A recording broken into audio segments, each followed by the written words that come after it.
Hey guys, uh, I don't know, this is kind of crazy. And I had a kind of, I don't know, epiphany or something, you might want to call it. Um, but I was looking at some forums last night. I was reading some typology stuff, and something just clicked for me. Like it just clicked internally, it clicked for me. And I realized that a majority of the negative sort of experiences that I've had with women, including women that have been my very close friends, have been what I now think to be ESTJ females. And I came to this conclusion. Yeah, I got cut off. SJs in general are guardians. So they're like guardians of the past. So like let's break this down a little bit and kind of try to see into the mind of an ESTJ, right? Okay, so at the top function of their function stack, we have extroverted thinking. Now, being an INTJ, my secondary function is extroverted thinking, and I know that it's intense. I mean, it makes things organized. It makes me a Type A personality, but it's not my go-to because I still have my introverted intuition as a filter. And an ESTJ doesn't have that filter. There's no filter, actually. It's just biting, coarse, blunt, in your face. You're stupid. Okay, so then we got the extroverted thinking. Then under that is introverted sensing. Now, these two things combined together are a very deadly combination in terms of treating people well. It's actually only going to make you treat well people that think exactly like you do. So with introverting sensing, it's like, okay, what's socially acceptable? What's the tradition? What has happened before? You combine that with the extroverted thinking. It's like, what can I do that historically has been done and is traditional that can bring me to my goal? Yeah, exactly. That can bring me to my goal. But it has to be tested, it has to be time tested, it has to be traditional, it has to be socially acceptable. And anything that exists outside the parameters of what's socially acceptable is something that I don't want any part of, right? I'm turning into ESTJ now. I'm going in their head. Their tertiary function I know to be extroverted intuition. And actually, extrovert intuition is fun. I mean, at times it can make them kind of like, and I think specifically in their youth, they're going to be the ones to try a lot of different things, and they're going to have a lot of different talents, and talents that aren't, just kind of like, it can even be artistic maybe. Or they're going to be travelers or something like that. But I feel like a lot of this changes once they get into their mid-20s. I think they kind of lock into what's socially acceptable, what's time tested, what's true, what works, right? And at times, I guess it can also kind of make them funny, the extroverted intuition, when they're not yelling the shit out of you. And then their inferior function is introverted feeling, which I have as my tertiary function. So it functions differently. Like where the functions are, like how they're stacked, makes a huge difference. Like if introverted sensing is your primary function, it's going to be worlds different than if it's your inferior function. So having introverted feeling, and that's your feeling function. Your feeling function is at the bottom of the fucking stack. And on top of that, it's introverted feeling. So introverted feeling is self-serving. It's about how I interpret my own values, things that matter to me. I care about puppies, okay? Fuck everybody else. I care about my mama, children, and puppies. If you don't fall into these, don't know what to tell ya. You know what I mean? Like, that's what introverting feeling is, if I'm just gonna, like, bring it down to brass tacks. So introverted feeling in an ESTJ is gonna look like, I don't want to look weak. I don't want to look weak or stupid. I'm not going to give in to like trivial feelings. I don't care about that shit. That doesn't serve the greater purpose of me keeping things in order. Oh, hold on. Keeping things in order, keeping things in line. It doesn't fall into that at all. I think that the literature that I was reading last night was that as they get older, and as all of us get older, we start to kind of naturally integrate our inferior functions into our everyday lives, and it becomes more readily accessible, and it's not something that we're constantly fighting against. We just naturally allow it to integrate. But something you should know is that your inferior function is like a little naughty 3-year-old, and it screams and it yells and it wants that attention. And you're like, no, shh, calm down, would you? So especially at this age, it's not really going to help them very much, if ever. But they may calm down as they get older. One thing I know is, like, I think that the real enemy for an ESTJ would be like an INFP, someone like that, someone where like in your top 2 functions is like introverted feelings, because especially when you get an INFP or an ISFP, these are definitely these are different types of people. Like, these are people that, you know, they're not adversarial. They're not the type to rock the boat. They're not looking for conflict. They avoid conflict. If anything, they're probably more passive aggressive than aggressive. Now, for me, it's not a problem, because I mean, most of my life is inward anyway. If anything, I love the company of an INFP. And then my favorite artists are ISFPs. I think like Marilyn Monroe, Michael Jackson, they're the artisans, so they're excellent to me. But historically, they have come off as being a little different.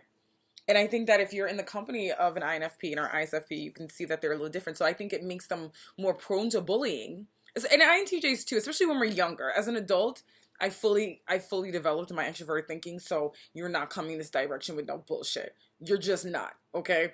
But as a child, I was all introverted intuition. I was all just in my head reading books and just kind of like, oh, you know?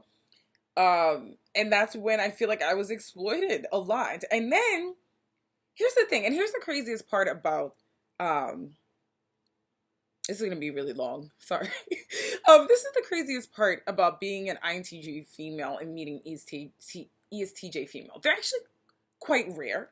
Not super rare, but they're not the most common type. So when I find a woman that's like, she's about her shit, she's organized, she's on the money, I'm naturally attracted to that. And because they're extroverts, they see that I'm the same way, and they're attracted to me. So I've had these type of females come into my life, and it's kind of like, oh, I see you. I see you. Oh, I see you. And, you know, we become friends, and a friendship starts. But what happens is that when you get these major life transitions, like graduating from high school, graduating from college, if people are starting to get married and stuff, they're not going to make that transition with you. They are not going to make that transition with you. They're going to cut you out of their life, and it's not going to be pleasant, because it's not even going to be an easy cut. It's going to be like, it's going to be some way that's going to use you and take advantage of the fact that you form this loyal bond and trust, and it's just going to be used against you. And I've felt this so many times in my life with these females, and every single one of them, when I think, oh my God, did I get a door slam? That door slam came from an ESTJ female who was like a high school bully or middle school bully. They're usually always bullies.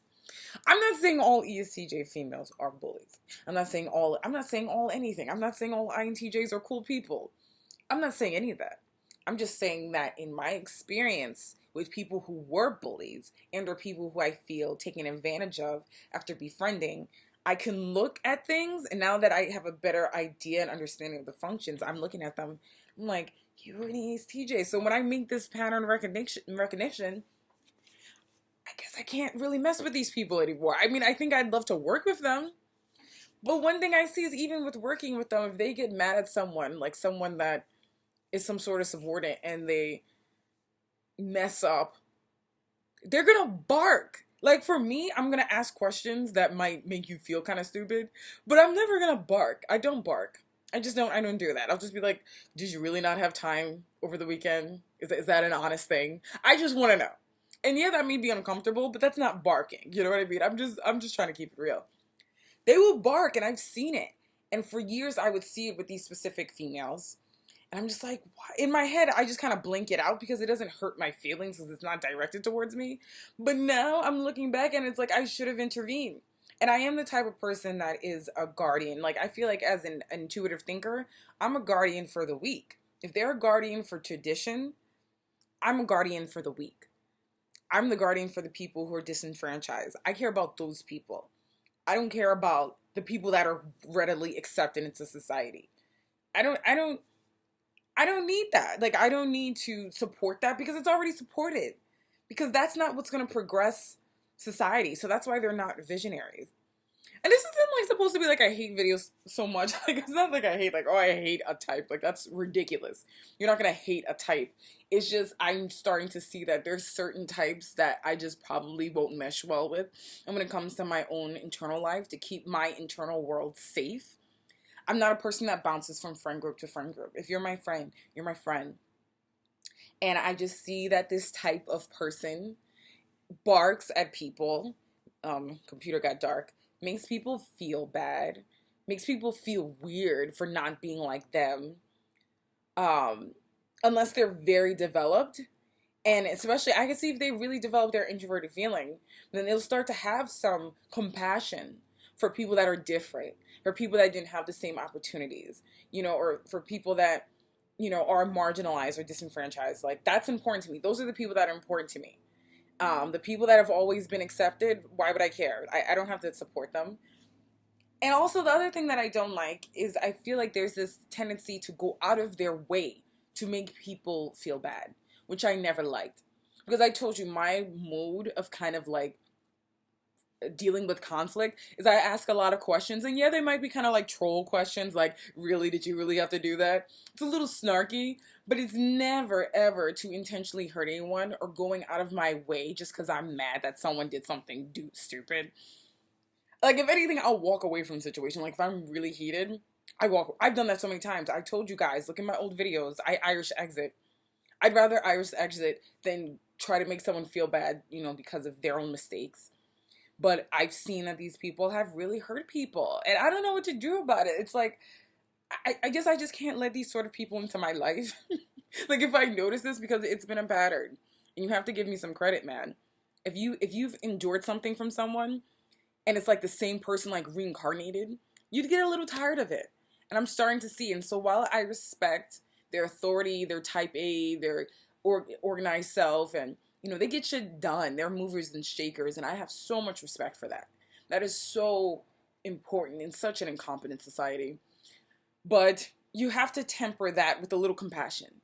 And I think I could only deal with one where I see that compassion up front. Like, I don't want to learn about it years later. Like, I want to see that you can hold your tongue and you can hold your temper, and you don't make people feel like shit so that they beg to be your friends. You have to understand, if you're one of the guardians, let's say you're an introverted guardian, then you're just like, you're going to want to be accepted. You're not going to want to rock the boat. And you're just going to kind of allow yourself to be abused or be passive aggressive. And that's not me. I don't care. I don't care. Like, I will go off on somebody. Like, I'm not trying to deal with that. And it's like, it's kind of late. I'm not going to lie. Like, this whole realization is so late. But I've always tried to make the connection. Why did these few girls make so much problems for me? Like, why? What was it? And yes, it's probably just them as people, and maybe we just didn't mesh or click. But I also know people that have been victimized by them as well. It's like, who feels victimized by Regina George? Was Regina George in? I feel like she might be an ESFJ because she was a lot more catty. She was definitely a lot more catty. So I might say she's like an ESFJ. I could see that. But yeah, the ESTJ girl is the organized bully. She's the bully that's not messy. She's the bully that, is well manicured and ready to destroy you. And I realize that, and I see that. I defend the weak over here. We defend the weak and the needy. So, take this video with a grain of salt. I just saw a bunch of people complaining about ESTJ females, and I just had a click in my head, and I had to share that with you guys. So this is a rant. Like, this is a rant. Like, don't even dissect this shit. This is a rant, and the rant is over now. And I'm going to go back to my homework. And I hope you bunnies are okay. Be safe out there. There's bullies out there. Be safe. Bye.